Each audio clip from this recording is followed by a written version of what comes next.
I've always known that I was going to breastfeed. My mom did that for all three of us, and it's just always seemed natural to me. I feel like it's the healthier thing to do. It's free food, although I guess it makes you eat more, but you don't have to pay for the formula. And also, formula just always seemed unhealthy to me, the idea of it. And it just seems, since it's the most natural thing, it comes from my body, and people have been doing it forever, then of course I was going to do it also.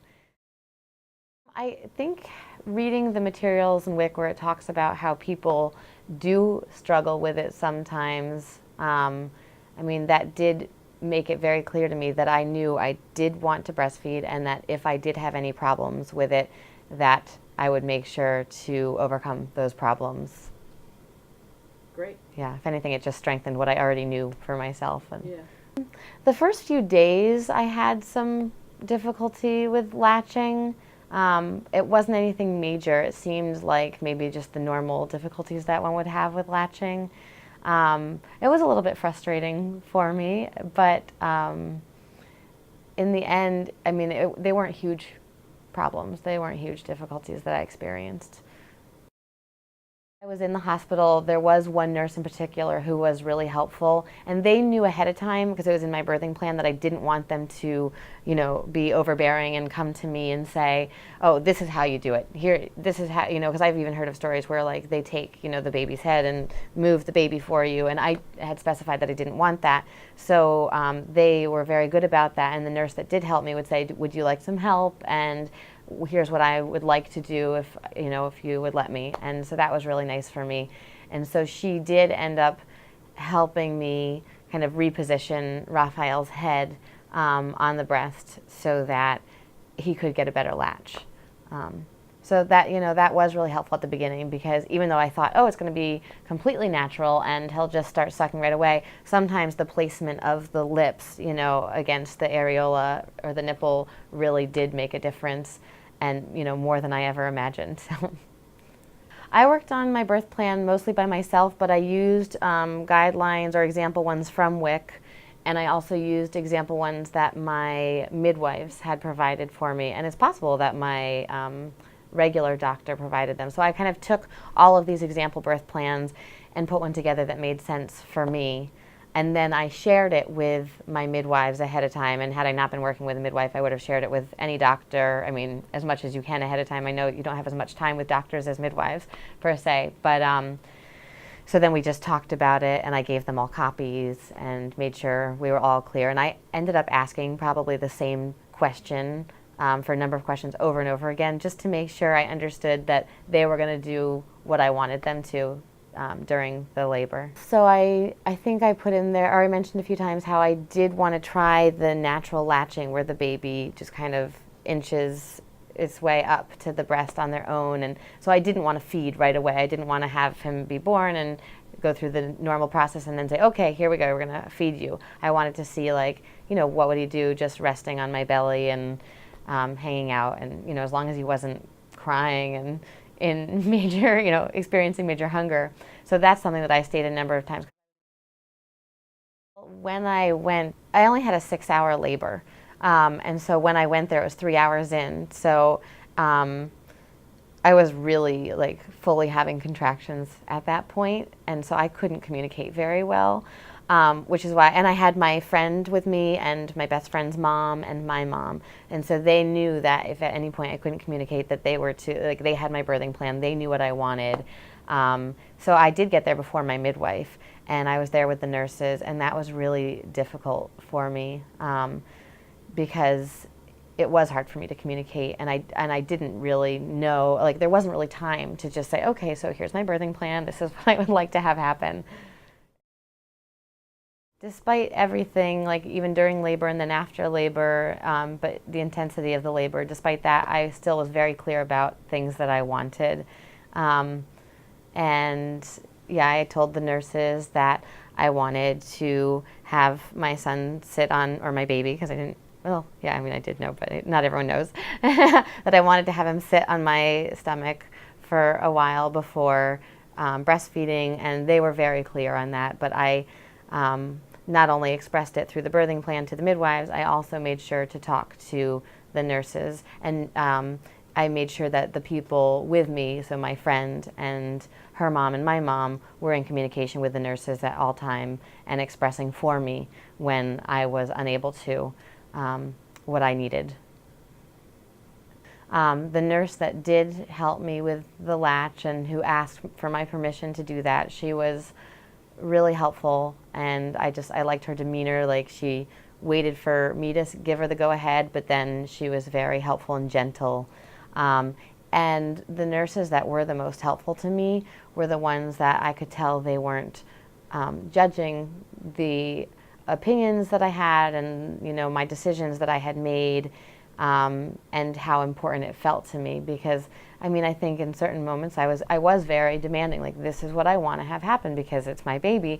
And, depending on the personality of someone, that could rub them the wrong way. And I could definitely tell the difference between the ones who were just very professional and actually there, caring for me, versus the ones who maybe were judging how I was dealing with the whole thing. I just wanted to make sure my communication was very clear with the nurses so that they knew that I wanted to be with him when he was getting his hearing test done in the room, or that I wanted to be holding him when he had his blood drawn, that I didn't want that to, him to be laying down on his own, and have it be a big surprise to him. I would tell my best friend, who was going to be in a hospital for giving birth, that she does ask that many questions, that she asks, any questions she can think of and really brainstorm all of those questions. Just make sure that you're prepared for any possible outcome, but also feeling really positive that the outcome will be good. Because for me, it was important that I knew that if the more positive I was, and that the better experience I would have, because my body would be relaxed and allow me to do what I needed to do. And I did a lot of reading, and I know that often, the more anxious you are, or if you know that your mom had a bad experience, then often that imprinting can happen, and you might be worried about having a bad experience, and that actually could happen, like that it could slow down the process of the baby coming down. And so my advice to my friend would be to, make sure all your questions are answered beforehand, and that you just do enough inner preparation and make sure you're relaxed and positive about the experience. I would say to someone before the hospital, especially if it didn't seem so easy and natural to them to breastfeed, that they do make a plan, that this is how long, this is my goal, this is how long I want to breastfeed. And then in the hospital, it's nice to have a plan so that everyone knows how you want breastfeeding to happen and how you want your breastfeeding experience to be, and to feel comfortable asking questions and asking for help. And then afterwards, for me, one of the other biggest challenges was just, the constant breastfeeding. And so even before coming back to work, I did have that challenge of, I felt like that's all my baby wanted to do, and it definitely felt tiring. And so I would just say to my friend, remember your plan, and remember in the end, this is what you want. And I think that eventually, looking back, it's going to be a time that you remember as something that, you experienced as a bonding experience with your baby. I can't remember if I breastfed in the first hour. I think I probably did. In the end, I did have him for a while on my body before bringing him up to the breast, and he didn't do the thing where he, crawled up to my breast, but he definitely was leaning towards that, and so I just helped him along. So yeah, I think it probably was within the first hour. My baby was with me the whole time. He was never fed anything else. And when I had to even go to the bathroom, my baby was with my friend at all times. In terms of WIC, it was helpful for me to work with the counselor, just to get her support. And being a single mom especially, I was feeling in need of a lot of that support and the emotional support. So for me, the WIC counselor even felt like that to me. I mean, she was really sweet and friendly. Um, and she just said, you know, if you need anything in terms of breastfeeding or whatever else, to let her know. So just having the person there was the most helpful. The paperwork was also helpful in terms of creating my birth plan, because I use that as well as other ideas. And then the other papers, I mean, it was nice to have the reading, because I didn't do much reading in terms of breastfeeding other than what WIC gave me. I did read books about babies prior to, like, during the pregnancy, but I didn't read books like that that explained how to breastfeed. It was more how to deal with the pregnancy emotionally and make sure that the baby came out happy and healthy, even though I was not experiencing maybe the healthiest emotions during that time. So for me, having WIC paperwork was great, because it provided me with stuff that I wasn't otherwise reading, and in a nice, concise manner. I did have a peer counselor, and she did get in touch with me before Raphael was born. And then I forget why, but she did try to get in touch with me after he was born, but I missed the phone call, and then there was so much going on that we didn't actually talk for quite a long time, especially because I wasn't experiencing any problems. But I had her number on my fridge in case I needed help with anything. But I mean, I felt like there really was just so much support out there from her, from the WIC counselor, from family and friends. So it was just one more person that I knew I could talk to if I needed to. I would definitely recommend a peer counselor, especially if the person didn't have family support and friend support. Because if I didn't have that confidence ahead of time, and I didn't have the people around me who would help me with that confidence, then I think anyone would probably need that from another person. It's nice not to feel lonely, especially when, you know, I mean, there's so many people who have breastfed, so why not get the help from someone who has gone through it, especially since there can be problems such as latching. The communication with my peer counselor was great. She did call my cell phone, she called my home phone, she texted. Texting was great because it felt like one less thing I had to deal with. I didn't have to return a phone call, so it was just much faster for me to, while I was even there near my baby, to just text back. So I think, yeah, she didn't need to do anything extra. For me, one of the biggest challenges was coming back to work and having to pump. And at first, it didn't really seem like that big of a challenge because it was new, and I like anything new. So I was like, okay, and I can do this. And timing-wise, yes, it could have been challenging, especially since I am a teacher, so I have very limited planning time, and I also have to make sure to get my plans done for the classes.